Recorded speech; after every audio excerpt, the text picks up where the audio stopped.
Salut à toutes et à tous, c'est Arminski. Et ça fait un moment qu'on s'est pas vu. Genre quoi, 2 semaines? Ouais, j'ai été occupé ces derniers temps. J'ai trouvé du travail, ce qui fait que je n'avais plus beaucoup de temps pour moi ou pour travailler sur les vidéos, et je ne savais pas quel sujet de vidéo choisir pour revenir. Mais bon, maintenant c'est officiel, l'Hermine en vrac est de retour, ainsi que tout le cast. D'ailleurs, un mot pour fêter la reprise, Rack? Ouais, plus tard, là je suis encore au taf. Et comme vous l'avez sûrement deviné grâce au décor, l'émission a été rebootée. Les vidéos seront plus courtes, plus directes, avec moins d'informations piquées sur Wikipédia pour faire genre que je connais des trucs, et sans planning de sortie, pour éviter le stress et un potentiel ras-le-bol. Et vous devez vous en douter, l'intrigue du Docteur Distorsion a été annulée.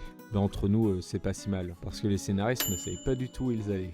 Et maintenant que je suis de retour, je voudrais reprendre les choses en douceur en vous parlant de Sonic le Hérisson. Le seul, l'unique, le formidable, l'incroyable, ou comme le disait la vieille tagline, le hérisson le plus célèbre au monde. Un personnage qui est devenu dès mes 7 ans une véritable obsession, et qui, malgré ses échecs répétés niveau jeux vidéo, reste pour moi un personnage iconique, à l'univers aussi passionnant que chaotique, surtout côté internet. Mais pour être plus précis, je veux parler du jeu vidéo Sonic qui a lancé mon amour du hérisson, à savoir Sonic 1 sur Master System. En gros, Sonic sur Master System, c'est à peu de choses près le jeu Mega Drive, mais réadapté au format 8 bits pour tourner sur la dite console. Et si vous vous demandez pourquoi je veux parler de cette version en particulier, c'est parce que je la trouve sincèrement bonne. Pour dire, la version 8 bits a une place bien plus importante dans mon cœur que la version 16 bits.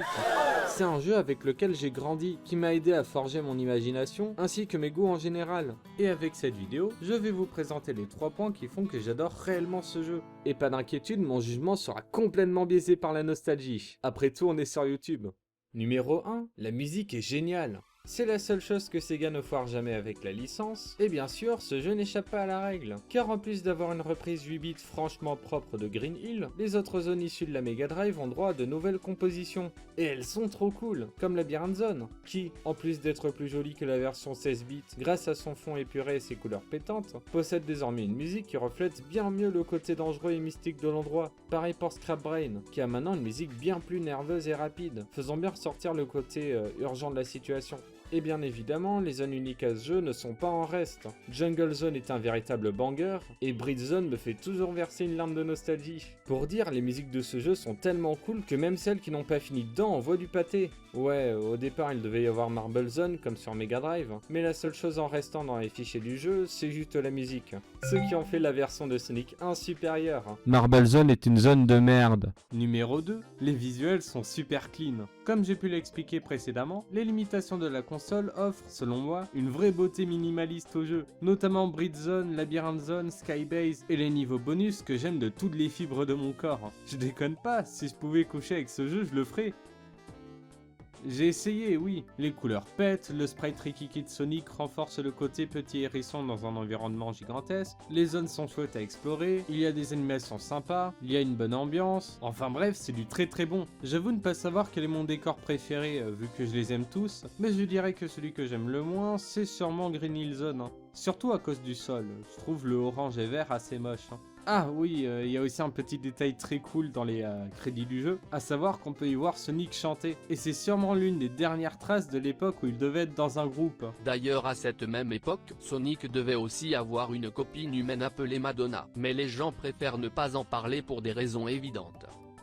Et en numéro 3, le gameplay. Dû aux limitations de la Master System, le côté plateforme a été mis bien plus en avant que dans les jeux Mega Drive. Il est vrai que se mettre en boule et dévaler dans le grand décor, c'est le truc de Sonic, mais ça me choque pas tant que ça, même si ça manque un petit peu, faut l'avouer. J'aime beaucoup le gameplay, surtout que la difficulté est plutôt bien dosée et progressive. Green Hill Zone peut se faire avec une main dans le dos, comme son premier boss, mais les zones suivantes par contre demandent bien plus de précision, et les dernières peuvent même devenir infernales. Surtout pour ce qui est de récupérer les émeraudes, qui se trouvent toujours dans les pires endroits possibles. Et comme notre ami bleu a tendance à glisser sur les plateformes, tu t'habitues très vite à la musique du Game Over.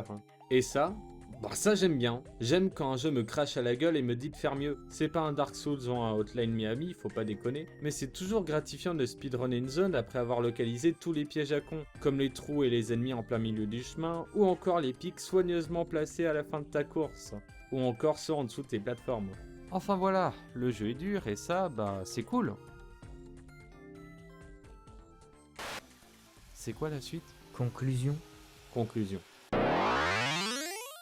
Petit, je passais toutes mes vacances d'été vissé devant le jeu. Pour dire, c'est le tout premier jeu que j'ai fini. Et si aujourd'hui j'y retourne de manière récurrente, c'est parce que c'est quelques problèmes de côté, comme ces 2-3 boss assez simples et son gameplay léger. Sonic sur Master System est pour moi un jeu que tout fan du hérisson se doit d'avoir essayé au moins une fois. Ne serait-ce que pour le principe d'explorer un jeu que tu connais par cœur mais sous une autre forme. L'aspect d'e-make qu'aborde cette version est hyper charmant, et à la vue des fangames créés autour, je ne pense pas être le seul à le penser. Le jeu est ni trop long ni trop court, il retranscrit très bien Sonic ainsi que son univers.